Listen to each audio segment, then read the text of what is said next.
It's Levack and Goz on 104.5 The Team. Goz, Brian Mariano here with you. Levack is off today. This guy joining us on the phone lines. He was there live during Phil Jackson's address to the media, and that's the New York Post's Marc Berman. And Mark, were you surprised by the honesty of Phil Jackson today? Well, I think it's been building up inside of him for several months. This is his feeling that it's time to move on without Carmelo, and, we've all ridden it. It's no shock, but to hear him behind the microphone saying that, I tried to win with Carmelo and we haven't won, and it's time for him to go someplace else, very clearly and boldly, and even suggesting that, his resistance to the triangle has been one of the reasons for their failures the last 3 years. Mark, do you think even with all of this happening and Phil coming out today and being as bluntly honest as he was, is there any way that Melo and Phil can repair this relationship? It would seem highly unlikely. I think, Melo has said to us, if Phil doesn't want me there and they want to go in another direction, he will oblige. The question is whether the Knicks can make a good deal. Phil has high hopes, said he wants a bona fide starter back to fill a 34-minute per night vacuum. I don't know, and plus a young player. So I don't know if Phil's going to be able to strike the kind of deal that he seeks, especially Melo's trade value is not going to be very high, especially with the Knicks' desperation of wanting to move him. But I could see if they can't even trade him, that Phil might even buy him out and try to, move on that way. But it's a very hard trade to make. New York Post's Marc Berman joins us. He was there live. Phil Jackson addressing the media just a few hours ago. And Carmelo's responded on Instagram. He's posted a picture of Leonardo DiCaprio from The Great Gatsby, writing the words, "Really?" Was there any indication that there was a call from Phil to tell Melo, hey, here's what I'm going to say to the media today? Well, Phil said that it was all cordial and not contentious. But I think maybe it wasn't just that he said we would seek a trade. I think he went beyond the call of duty and saying we can't win, basically saying I can't win with Carmelo Anthony. And then not even apologizing for perhaps sliding him during the season, saying I never criticized him. I think it was a whole ball of wax that Carmelo was upset with. And notably, 3 Knicks players have already liked the Instagram. Porzingis, Hernan Gomez, and Courtney Lee. Anthony is a likable guy, and I think some players, maybe they didn't love playing with him and some of his ball-hogging antics, but he's a very nice person, and even though he was the leader, he would never yell at guys. So I'm not surprised that the players are supporting him here. I wonder what Phil thinks about 3 of his players liking that Instagram.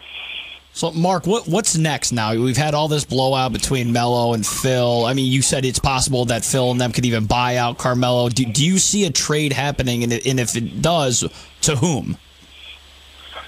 Well, the playoffs are about to begin tomorrow, so it's going to take a long while, maybe into draft night or in the summer when teams are under the salary cap. Phil made a remark that there'll be a few teams that lose early on in the playoffs that are going to be interested in an explosive player like Carmelo Anthony. So I think Phil needs more teams involved this time than at the trade deadline. He mentioned that nothing came close to making sense at the trade deadline, but there were very few options that Carmelo had agreed to go. He admitted that Carmelo had given him a few clubs to talk to. So, the Clippers, if they lose early on, they're going to be looking to break up the team. So I don't even know how that would fit. But I suggested today, listen, the Lakers are a young an upcoming team and might want a veteran leader to try to guide them to a quicker, positive results. Carmelo loves Los Angeles. San Antonio, the Wizards, I think, it should be a slam dunk for Carmelo. I mean, he grew up in Baltimore, and the Wizards are really his hometown team more than the Knicks. That may be the one thing we're missing here, and it's New York Post's Marc Berman joining us on the phone lines. He was there at the Phil Jackson media address today. Carmelo Anthony still has to waive the no-trade clause. Is it going to be the deal is set for this team first, and Melo says yes? Does Melo still have any feeling that maybe he would still want to stick around in New York and make it work? Was this the breaking point? Let's start with this, though. Melo, where would he want to go, and is it just because of Phil? Does he want to leave New York? Well, he really, unfortunately, wants to stay here. Right. But he realizes that that's probably impossible. I think today was the breaking point. I think that's why Phil made it so loud and clear how much he wants to move on. And, again, Carmelo has talked to us several times, and he's always said if the club wants to go in a different direction, I'm open. Listen, if they try to trade him to Sacramento, he'll probably nix it. But, there's a lot of... I think Phil is going to... He even said, I'm not going to just dump him off somewhere.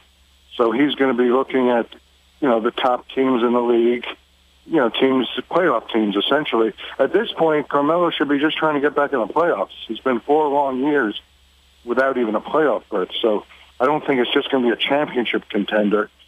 And I think Carmelo, obviously now... I think he has no choice. I mean, why would you want to stay in a place where, you're not wanted? And to your point, some would say the legacy of Carmelo Anthony is determined by a championship because of his peers, Dwayne Wade, LeBron James, and others, his buddies winning championships.